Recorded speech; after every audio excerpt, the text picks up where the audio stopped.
আজিৰ এই শুভ মুহূৰ্তত এই যে আমাৰ লাচিত বৰফুকনৰ 402তম জন্ম শতবাৰ্ষিকী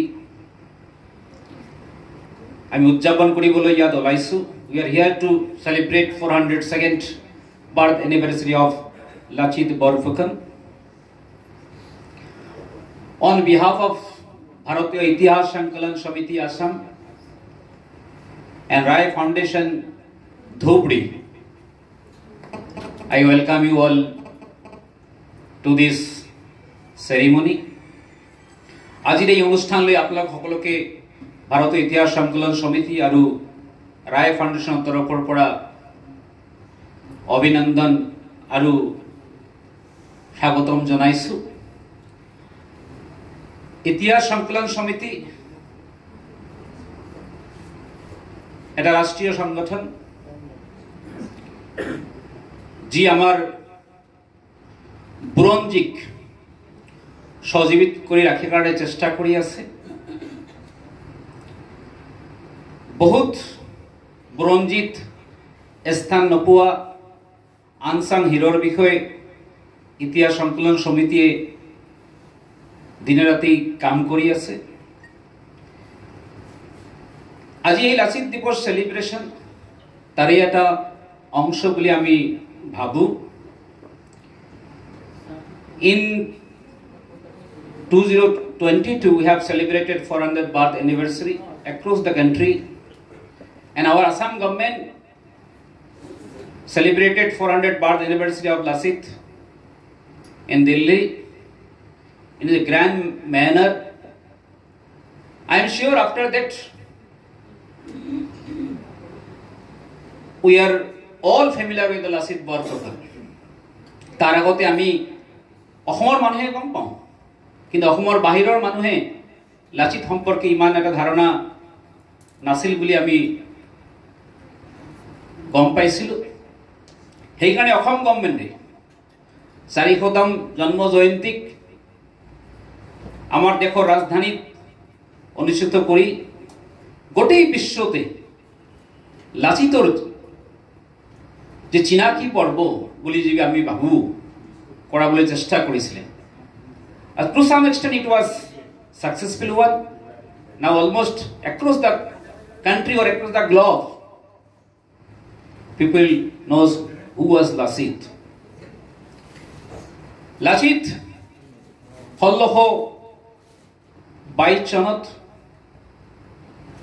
আহোম ৰাজ্যত জন্মগ্ৰহণ কৰিছিলে। তেখেতৰ দেউতাকৰ পৰাই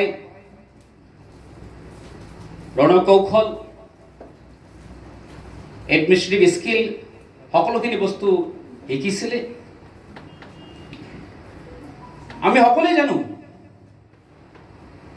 মোগল গোটেই ভাৰতবৰ্ষ জুৰি শাসন চলাইছিলে, কিন্তু অসমক শাসন কৰিব পৰা নাছিলে। সেইটো তেওঁলোকৰ সহ্য কৰিব নোৱাৰিছিলে। সেইকাৰণে মোগলে বাৰে বাৰে অসমক আক্ৰমণ কৰিছিল।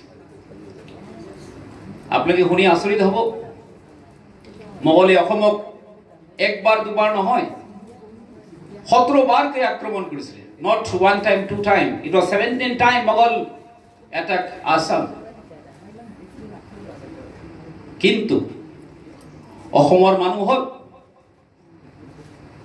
দেশ প্ৰেমৰ প্ৰতি যি ভাৱ, তাৰ ফল স্বৰূপে অসমৰ মানুহে প্ৰতিবাৰ যুদ্ধতে শক্তিশালীভাৱে মোগলক পৰাজয় কৰাৰ কাৰণে চেষ্টা কৰিছে। তাৰেই এখন যুদ্ধ আছিলে চৰাইঘাটৰ যুদ্ধ, battle of Saraighat. That was in 1671. Lachit Borphukan তেতিয়া আহোম ৰাজ্যৰ মুখ্য সেনাপতি আছিল। মোগলৰ যি সহস্ৰ সৈন্য বাহিনী লৈ অসমক এটাক কৰিবলৈ আহিছে। লাচিত বৰফুকনে গম পাইছিল তেওঁলোকৰ সৈন্যৰ তুলনাত আমাৰ সৈন্য সংখ্যা তেনেই তাকৰ, কিন্তু আমি দেশ মাতৃ ৰক্ষা কৰিবই লাগিব। সেইকাৰণে লাচিত বৰফুকনে মোগলৰ যে উইক পইণ্ট যি বুলি কওঁ, সেই উইক পইণ্টৰ ওপৰত অধ্যয়ন কৰিবলৈ চেষ্টা কৰিলে আৰু গম পালে মোগল সৈন্যবিলাকে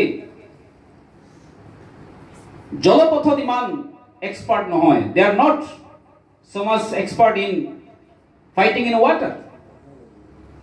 সেইকাৰণে লাচিত বৰফুকনে গুৱাহাটীত সোমোৱাৰ আগতে যিমানখিনি স্থলপথ লেণ্ড পাথ আছিলে, he tried to block it by making, অসমীয়াত আমি গড় বুলি কওঁ, গড় মানে বিগ বিগ ৱাল।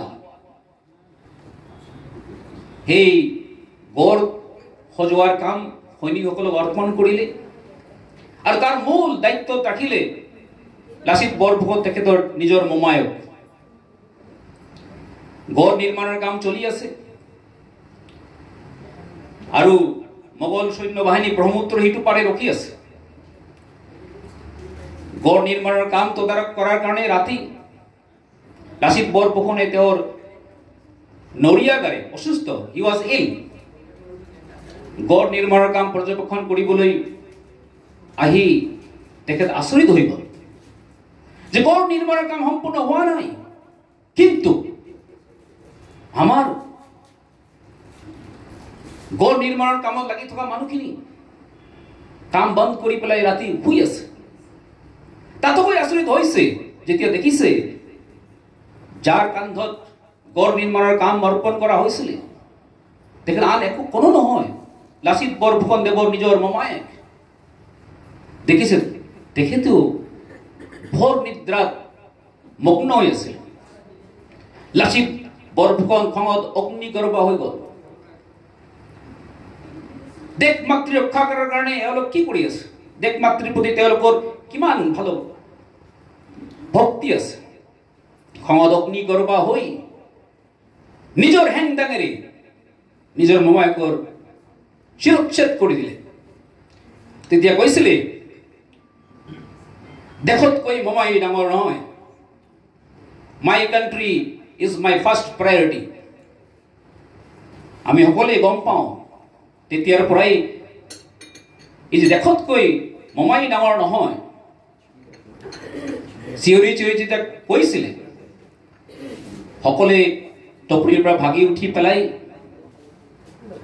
অফুৰন্ত শক্তিৰে গড় নিৰ্মাণৰ কাম ৰাতাৰাতি কমপ্লিট কৰি দিলে। আৰু পিছদিনাখন যেতিয়া মোগল সৈন্যই জলপথেৰে আহিবলৈ চেষ্টা কৰিলে, আমাৰ সৈনিকে অবল শক্তিৰে যুদ্ধ কৰি তেওঁলোকক পৰাস্ত কৰিলে। এনেকেই মোগলৰ পৰা লাচিত বৰফুকন দেৱৰ নেতৃত্বত অসম মাতৃক ৰক্ষা কৰিছে। আমি এইজন মহান বীৰ পুৰুষক আজি স্মৰণ কৰিছো। এইজন মহান বীৰ পুৰুষৰ যে আদৰ্শ, দেশ প্ৰেম,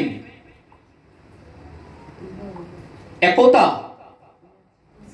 এই আদৰ্শক যদি আমি অনুকৰণ কৰিব পাৰো, আমি যদি আমাৰ নৱপ্ৰজন্মক সেই আদৰ্শৰে অনুপ্ৰাণিত কৰি গঢ় দিব পাৰো, অদূৰ ভৱিষ্যতে আমাৰ ভাৰত বিশ্বগুৰু হোৱাত কোনেও আগভেটা দিব নোৱাৰে। আজি আমি লাচিত দিৱস পালন কৰাৰ একমাত্ৰ উদ্দেশ্য লাচিত বৰফুকনক স্মৰণ কৰাই নহয়, তাৰ লগে লগে আমি তেখেতৰ সমাজত দি থৈ যোৱা যে আদৰ্শ, যে দেশ প্ৰেম, সকলোকে আমি নিজ নিজ জীৱনত অৱলম্বন কৰিব লাগে। নিজৰ নতুন প্ৰজন্মক এই বিষয়ে জনাব লাগে। নিজৰ ব্যক্তিগত লাইফতো এইখিনি কাম যদি আমি কৰি যাব পাৰো, ভাৰত মাতাক বিশ্বগুৰু বনাবলৈ আমি সকলোৱে কিবা নহয় কিবা অৱদান দি অতি কম দিনৰ ভিতৰতে বিশ্বগুৰু বনাবলৈ সক্ষম হ'ম বুলি মই ভাবোঁ। আপোনালোকক সকলোৱে আজিৰ এই অনুষ্ঠানলৈ আহিছে, সকলোকে পুনৰ অশেষ ধন্যবাদ আৰু সাদৰ স্বাগতম জনাইছোঁ। আমাৰ মুখ্য অতিথি ডক্টৰ জিষ্ণু বাসু দাদা অতি ব্যস্ততাৰ মাজত আহি আমাক সময় দিছে, অশেষ ধন্যবাদ জনাইছোঁ। আমাৰ মাজত নৱমালতী বাইদেউ আহি আমাৰ অনুষ্ঠান বৰ্ধনত যি অৰিহণা যোগালে তেখেতকো অশেষ ধন্যবাদ জনাইছোঁ। আমাৰ মাজত অতি ব্যস্ততাৰ মাজত থাকিও শংকৰ কুমাৰ বোস ডাঙৰীয়াদেৱ আহিছে, আমি সকলোৱে আনন্দিত হৈছোঁ। আৰু মই ভাবোঁ তেওঁলোকৰ পৰা আমি লাচিত বৰফুকনৰ যি অৱদান আৰু আজিৰ দিনত তাৰ প্ৰাসংগিকতা সম্পৰ্কে ডিটেইলছভাৱে আপোনালোকে জানিবলৈ পাব। আৰু সকলোৱে সেই অনুপ্ৰেৰণাৰে অনুপ্ৰেৰিত হৈ ভাৰত মাতাক বিশ্বগুৰু হোৱাৰ পিনে আগবঢ়াই লৈ যাবলৈ নিশ্চয় অৰিহণা যোগাব, সেইখিনিকে কামনা কৰিছোঁ। লগতে আমি সাংস্কৃতিক অনুষ্ঠানো ৰাখিছোঁ, এইখিনিতো আমাৰ দেশপ্ৰেমমূলক বিভিন্ন ধৰণৰ অনুষ্ঠান থাকিব। আপোনালোকে নিশ্চয় সকলোখিনিৰ দ্বাৰা যথেষ্ট অনুপ্ৰাণিত হ'ব। সেইখিনিকে কৈ মই মোৰ স্বাগতম আৰু আদৰণি ভাষণ সমাপ্ত কৰিছোঁ। অশেষ ধন্যবাদ।